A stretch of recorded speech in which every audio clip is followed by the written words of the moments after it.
They want a story, I'ma tell them that. They wanna see I got the visions, want the change, I'll make the difference. And you know that I'll be searching till I bring it back. Yeah, I went through hell and back to find myself, but I am not the same as who I left. No, I am not the same, I'm reinvented from the head to toe. Still I'm on that same mode, still I'm grinding just to reach the payroll. Since I was like yay tall and yay oh, I was always cooking, you was feeding up the day-ohs. I ain't really know it, but I should though. I ain't really get it, but I could though. Something about the distance got me shook though. Head so full of I don't cares and I don't knows. But I've been hiding from a part of me, still keep it close. My tired face, my normal face, so you know that ain't changed. I gotta go, I gotta check, so you know I can't stay.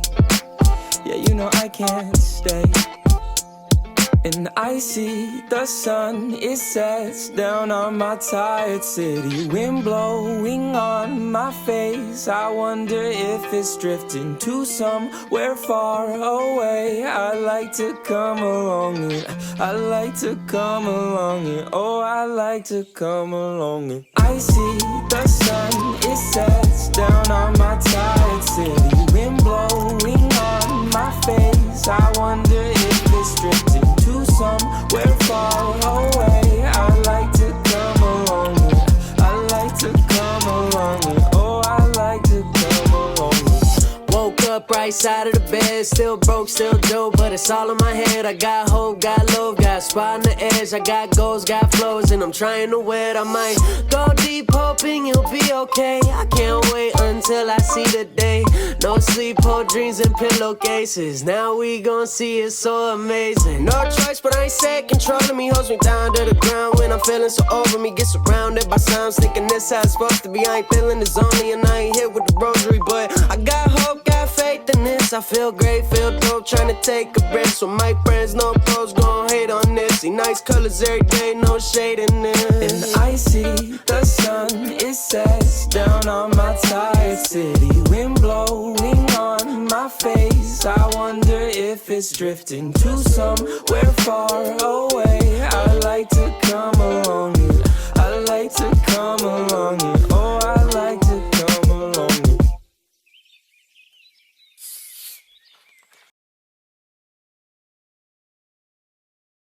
Hello viewers, and welcome to the next installment of Viperio All Access. My name is Christopher Sword. I am founder and managing director of Viperio, and today I have on with me is Brodie Mulvaney. Brodie, how are you doing? I'm good. How are you? I'm good, Brodie. It's great to have you on.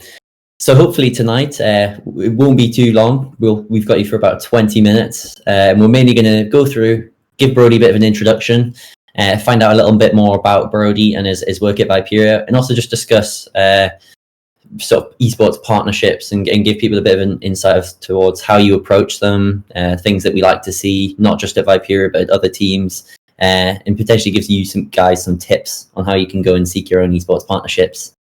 So just to start off, Brodie, do you maybe want to just introduce yourself and your role at Viperio? Yeah, so my name's Brodie Mulvaney. I'm currently head of sales at Viperio. Been in this role for not too long. I did focus mainly on more business development stuff in the past, but now I've moved over to solely sales. That's great. Thank you for that. And also, if you maybe touch on your background and sort of things like university, past work experience, just so people are aware. Yeah, so I'm currently in my final year of university studying my law degree. I've had an interest in law since high school, so that's kind of mainly my main career path right now. Final year, all the dissertations and deadlines and stuff are, coming around the corner. But yeah, so that's it pretty much now. Is mainly law. My main interests within law, which I kind of want to explore and go down, is kind of contract law and commercial law, which does link into esports, which we'll touch on a bit later.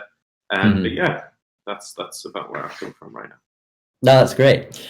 And something I also want to briefly touch on, I mean, you've kind of just touched on your background experience, but you're actually a former Counter-Strike player for Viperio back in 2016. So do you want to maybe talk about your past experience within esports? Yeah, so I kind of started, wanting to play competitive esports a few years before Viperio.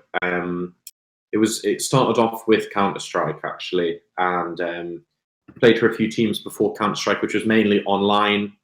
There was I can't remember the name of it. It was so long ago now. There was like a Swedish or a Norwegian mix that I was playing with for a while. And then, moved to Viperio, where we attended I-58. Really underperformed.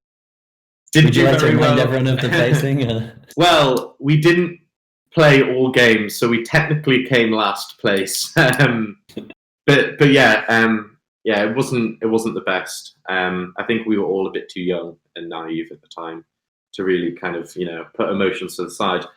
So kind of after that, I thought, I've got other things planned in terms of like going to uni and stuff. So I moved to a more operation side of things than the competitive side. Yeah. And I think that just kind of, because you've mentioned it, that's something that I'm always keen to do. When people potentially have that experience as a player or have been under the org in some capacity, but want to potentially change their direction, just making sure that we retain talent. And if we do have an opportunity or position so that people can stay, that's something I'm really keen to do to keep talent within the organization rather than it go elsewhere. So it's great to have you involved, Brodie.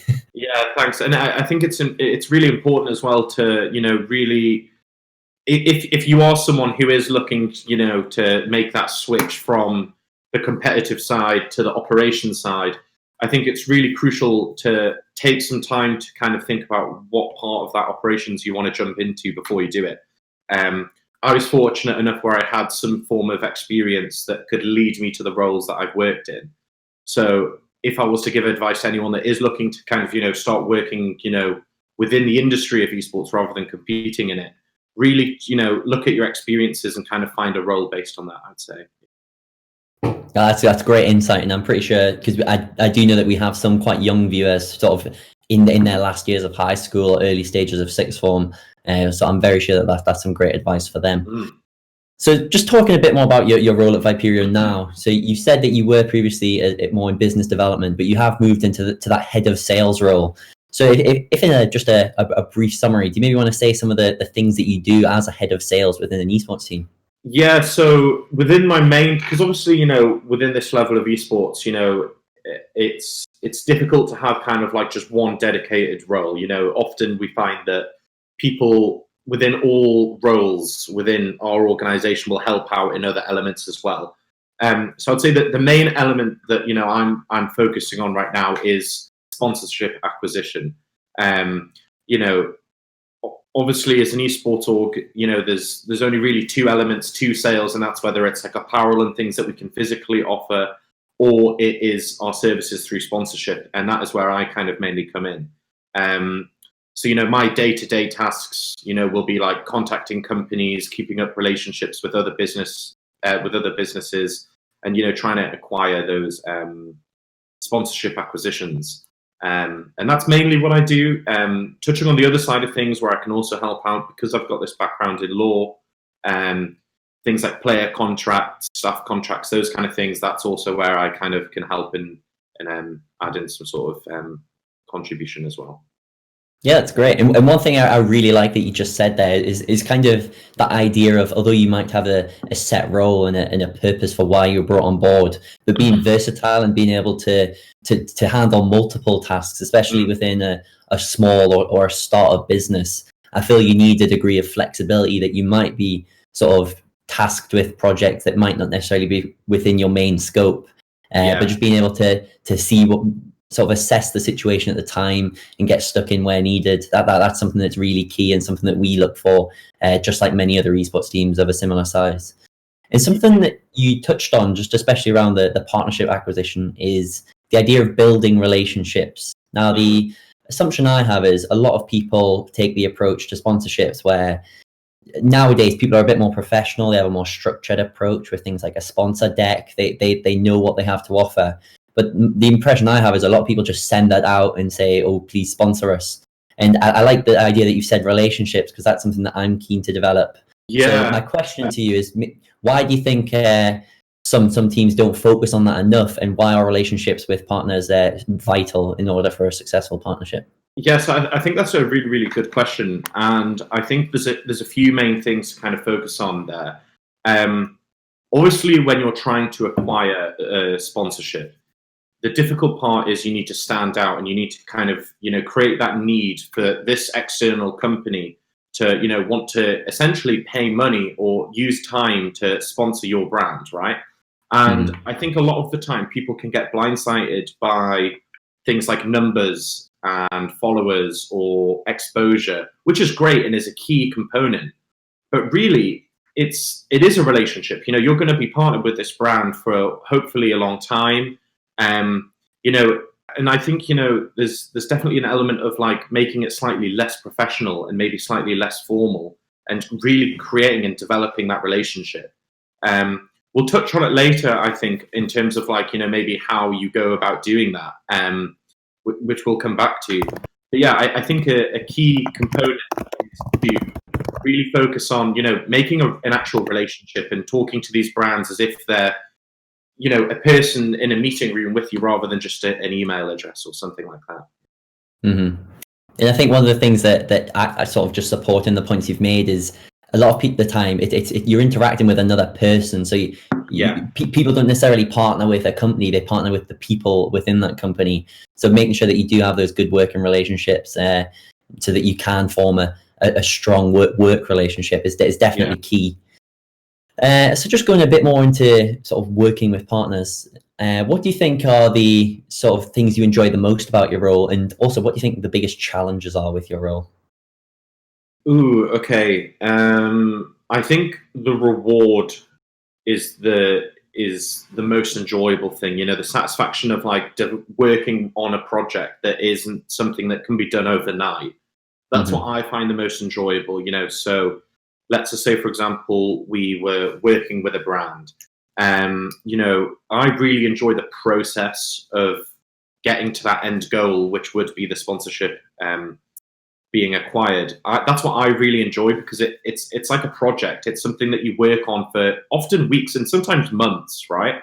And you know, it's something that you work on for a long period of time. And for me, when you get to that end goal, it's so satisfying knowing that you kind of put so much time and effort into something, and you know, it finally coming to tuition, really.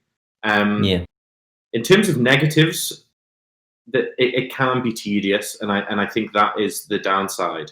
Is it's not easy. It's a lot of repetition. It's a lot of the same sort of thing, and you know, it's the first step is always the hardest thing to do, right? You know, it's getting that first contact, sorting that email out, building on that relationship, and that's the hard thing, because you're going to get a lot of no's, you're going to get a lot of rejections, and I think that's something really key to my role, is having sort of conflict resolution skills to kind of try and overcome that initial barrier. You know, for every 10, 20, 30 companies, you might only get one reply, and I think that's the difficult part. I really like the answers that you've given there, because I think they both go hand in hand together. You've kind of said that the drawbacks is that it does require a lot of resilience and effort. You're going to have to essentially cold call, reach out to companies in order to try and form these relationships. Which, as you said, when you potentially don't get responses, or people directly just say straight up no, people, not everyone can handle rejection. But you also said the positive, and the thing you enjoy the most is sort of once you've put in those hours and that time to sort of make those contacts, work and invest in that relationship for it then to all pay off. That's a great reward, because if you like the process, the win at the end is an added bonus. So no, that's great to hear. So one of the things that I wanted to quickly touch on, which you may or may not be able to answer, but we're going to give it a go, is just when you think of esports in general, in its current state, is there any partnerships that you've seen that you liked in particular, or that have stood out to you? Yeah, so I think really to answer this question, I think you need to look more at the history of sponsorships within esports. You know, I'm 23 now, and you know, maybe I haven't been working within the industry for a while, but I've definitely been a part of this kind of extended gaming community for a while. And sponsorships, you know, 10, 12 years ago were nothing like they were today. You know, they were very traditional industry-related brands, gaming brands, you know, headset companies, keyboard companies, mouse companies, controller companies. And you can look at that even within Viperio at some of its earlier sponsorships with like controller sponsors and things like that. Now, reflecting on that in today's kind of climate and in the industry, you know, you've got things like BMW, right? BMW sponsoring like things like Fnatic, Fun Plus Phoenix, and G2. So you're seeing these kind of like non-traditional esports brands extending to an industry that has nothing to do with them, and starting to sponsor these brands. And you've got food companies as another one, Chipotle and 100 Thieves, or you've got Baby Bell and Heretics, and these kind of things I think are indicators of external companies that aren't industry related starting to realize the potential of this untapped market. Because at the end of the day, gamers are people as well, right? A gamer goes to the shop to buy food. A gamer needs to buy a car. So I think they're starting to kind of understand that, this huge industry is an untapped potential, and the outreach, especially over the pandemic with things like Twitch and streaming, is just an untapped market. So no, there are definitely some examples that come to my mind as well. And I'm really happy that you said the BMW one. One of the reasons that stands out to me is because the whole idea of it being united in rivalry. They sponsored rival teams, so that whether you support Fnatic or G2, like BMW sponsors both. So I think that's a great job from them. And again, things like the food brands with Baby Bell and Chipotle, sort of those non-endemic partners getting involved. It is great to see. And like there's even more. You can look at things like within the UKLC, you've got like Barclays. And I remember watching the stream, and there was like, I'm no expert on League of Legends, but the coin counter was like done with Barclays, and it was like so tailored to like their services. Like it's really good to see. Like it's there's so much potential there, and I think that's why like you say, these non-traditional brands are starting to realize. And like that example you've given with the gold and Barclays, again, that's a really good one, and I think that's something that sort of traditional sports do with their partnerships, and it's great to see sort of things like that, quite specific, tailored to that business. That's also great to see in esports. So sort of the next sort of theme or questions that I want to go on is it's kind of breaking down sort of advice in a sense of how we potentially approach partnerships, and how other teams or individuals that are potentially quite new to this, just so they understand the process a little bit more. Just sort of walk them through the partnership process. So you can be in as little or as much detail as you want. So talk about sort of how do you go from initial contact to closing a deal? So I guess the difficult part of this question is that it really depends on who you're talking to. I like to believe that each kind of almost client potential should be uniquely tailored to that company, right? They've got all different needs. They've all got different things they're looking for. And obviously in your sales approach and this journey to closure that you talk about is going to be different and tailored to each one. I guess, there are kind of general, kind of generic things that you can do. So for example, it's like first contact, right? That's the first almost hurdle in this race to kind of overcome. Finding the most appropriate first contact is really important. You can go on a company's website and probably find their email address, but it's then, okay, cool. So let's say MSI. You found it, you've gone on MSI, you really like what they've got, you want to get a sponsorship with them. Okay, cool. You've now found an MSI customer contact or inquiries email address. That's awesome. But that's pretty general. That's not, it's going to maybe a general department, maybe someone who's picking it up isn't the person that actually deals with sponsorship requirements. So what I like to do is try and delve deeper and find maybe a person within a department, or, someone that I've got a mutual connection with on LinkedIn, or, someone that I've networked with in person and know someone else who works in this company, and trying to kind of get the most personal, appropriate first form of contact. So I think that's the main thing, is getting the right first step. And I think that's the best way in. For the first step. Then second, that again, we touched on it earlier about building the relationship. So I have a background in sales. I've worked in, for example, BT for 4 years. So I learned a lot of skills from that. One thing you don't want to do is feature blast, which is you're just hammering off all these points that you can do, and you can offer to someone else, because it's just going to overwhelm them. It's not going to make any sense to them. So you need to think, really, what do they want, and how can you specifically offer them services that can help them achieve that? So the first contact, you probably don't even want to be sending them kind of sponsor decks or all this information about you, because you're building this relationship first. So I think, an informal, well, maybe not informal, but a quick hello, an introduction of who you are, what the company is, and asking for a further catch up, or a further meeting, and getting that first reply, getting that relationship snowball kind of rolling is really the most crucial thing, I think. Yeah. No, that's great. And I mean, you've kind of given some good insight into two very crucial steps. I mean, the bits that stand out to me is, one, finding a decision maker rather than, as you say, a general customer contact email. Yeah. Because at the end of the day, that person might not be the person making the decision. So you kind of want to go as direct as possible, because you want to be going to the people that can actually give approval and sign off on those projects. And as you've kind of said there, it's about just not going sales heavy at the very start. It is a relationship process. So making sure that you are building rapport with this person.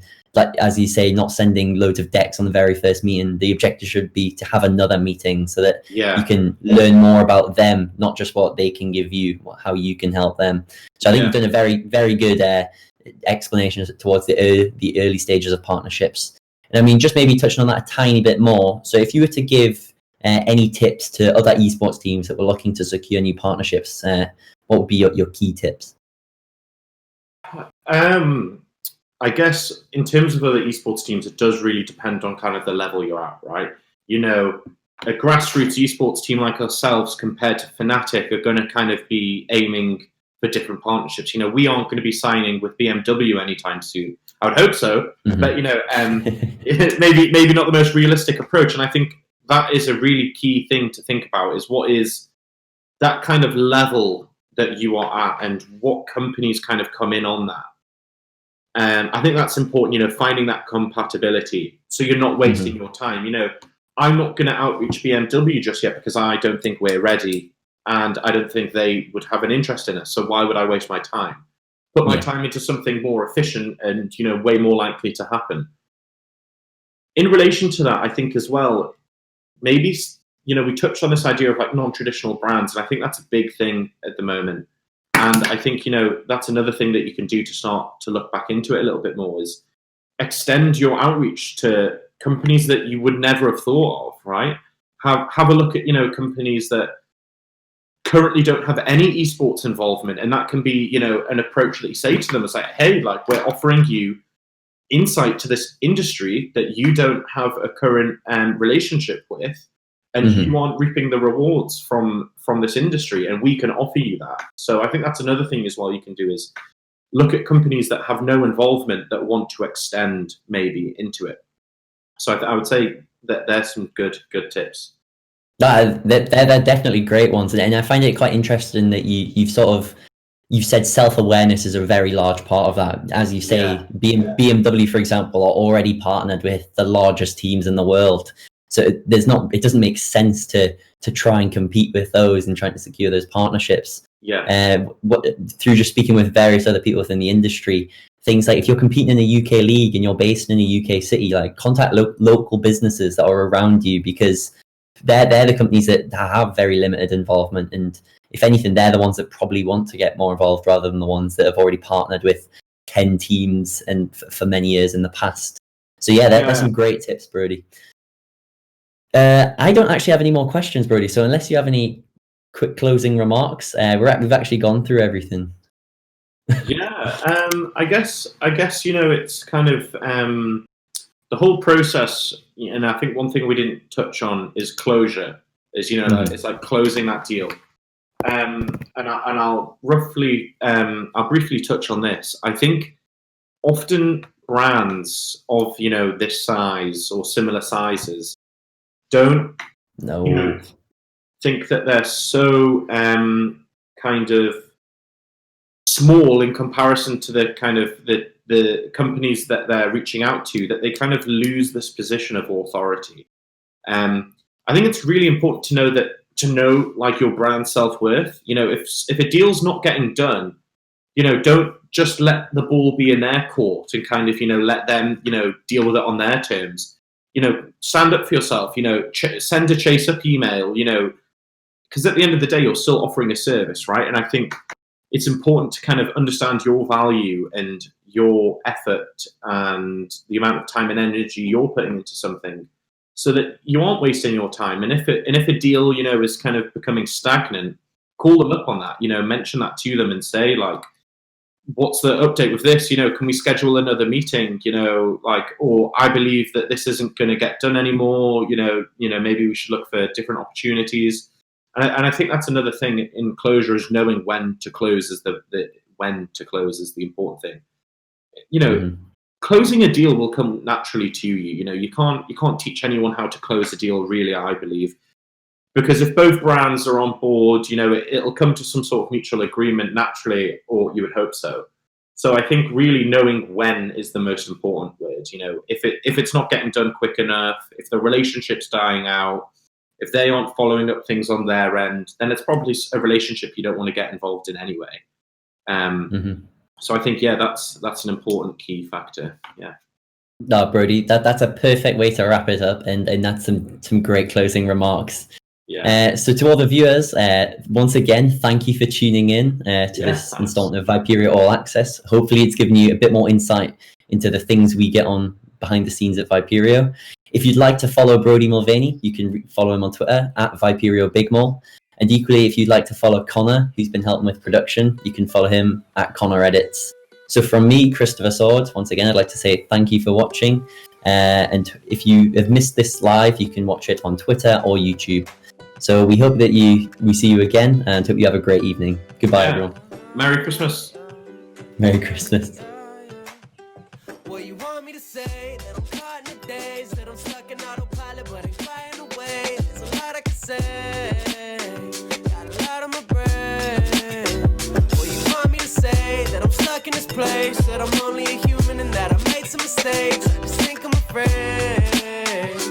That's okay.